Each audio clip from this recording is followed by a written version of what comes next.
পেতে চায়।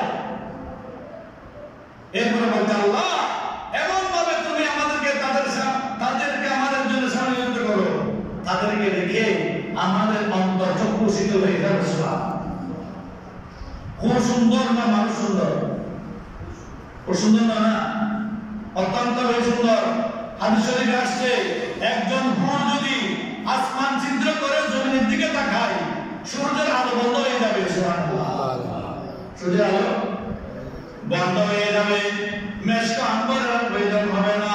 সারা জমিনে যত খুশবু আছে সব খুশবুগুলো একজন হুরের চোখের দেখাতেই কি হয়ে যাবে? আত্মসমর্পণ করে ফেলবে। আমাদের আর খুশবুর প্রয়োজন নাই। একজন হুর তাকাইলে যদি অবস্থা হয়, এক একজন জান্নাতীকে, এক একজন জান্নাতী মেহমানকে 70 জন করে হুর রব্বুল ইজ্জত দান করে দিবেন। সুবহানাল্লাহ। কয়জন?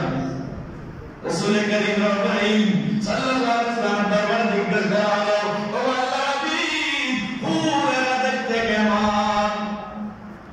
আল্লাহ রাসূল সব দেখেছেন বিদায় আল্লাহ রাসূলকে জিজ্ঞেস করতেন, ইয়া রাসূলুল্লাহ হুরেরা দেখতে কেমন? আল্লাহ রাসূল বলেন তাদের চোখগুলো বড় বড়। চোখগুলো কি বড় বড়, দেখতে সুন্দর।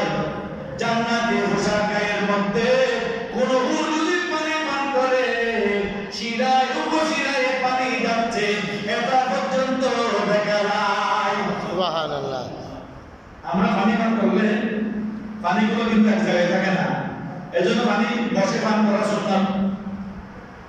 আস্তে আস্তে আস্তে আস্তে প্রত্যেকটা শিরা উপশিরায় পানিগুলো কি হয়? প্রবাহিত হয়।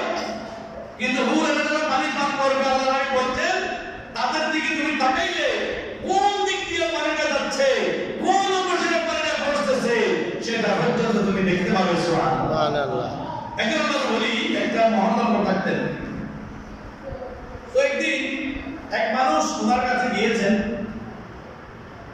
বায়াত হওয়ার জন্য, ওনার কাছে কিছু পাওয়ার জন্য, চাওয়ার জন্য গিয়েছেন। তো গিয়ে দেখতেছেন উনি বসে আছেন, উলঙ্গ একটা দেখতে মহিলার মতো কি একটা জিনিস ওনার সামনে কি আছে, শুয়ে আছে। উনি তাড়াতাড়ি দেরি না করে ঘর থেকে বের হয়ে মেইন দরজার মধ্যে দাঁড়িয়ে মানুষকে ডাক দিলেন। এই ঘরের কোন দরজা নাই, একটা দরজা মেইন দরজা, ওখানে দাঁড়িয়ে আছেন। মানুষকে ডাক দিলেন, আসো তোমরা তাকে প্রথমে মনে করো সে আসলে কত বড় বন্ধু দেখো। মানুষজন দৌড়ে আসলেন, ঘরের ভিতরে প্রবেশ করলেন। হুজুরের কাছে গেলেন, দেখতেছেন এখানে কোনো প্রকার কোনো মানুষ নাই, একমাত্র হুজুর অবশিষ্ট আছে। সুবহানাল্লাহ। বলেন কই?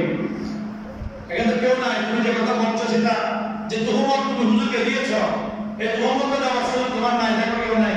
তিনি বলতে আমি চোখে দেখেছি। হুজুর বলতেছেন তুমি যেটা চোখে দেখেছো ওটা জান্নাতে হুর ছিল। সুবহানাল্লাহ। এটা আল্লাহ আমাকে জান্নাতে হুর দিয়েছেন,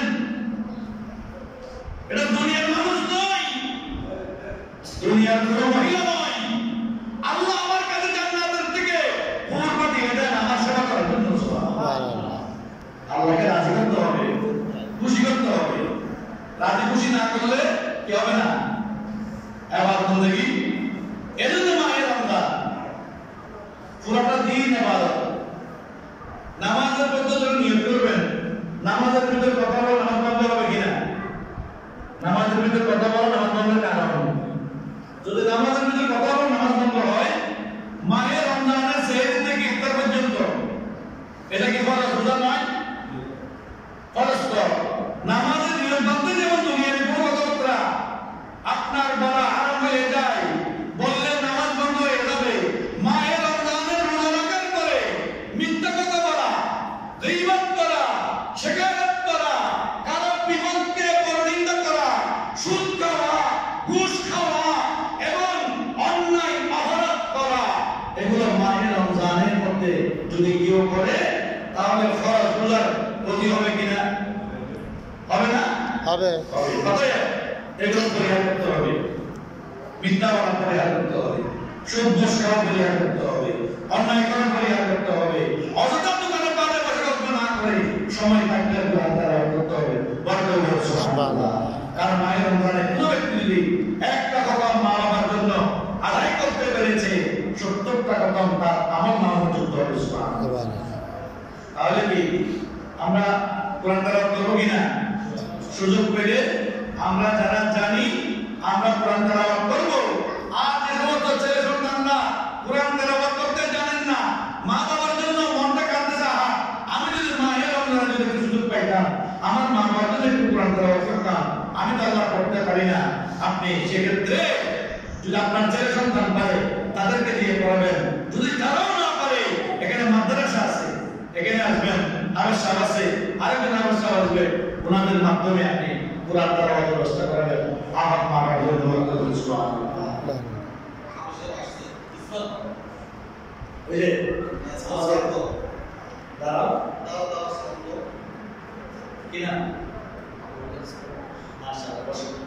আবাসার চলে আসছে আলহামদুলিল্লাহ।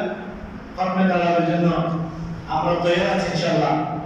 এজন্য কোরআন তেলাওয়াতের ব্যবস্থা করাবেন। আরেকটা হচ্ছে যে কথা জমা বলছিলাম, এই ইফতারের কথা, কারা কারা এই মানে ইফতারি আপনারা দিতে চান বা দিবেন? অন্যান্য বছরের মতো একটু লিস্ট করলে ভালো হয়।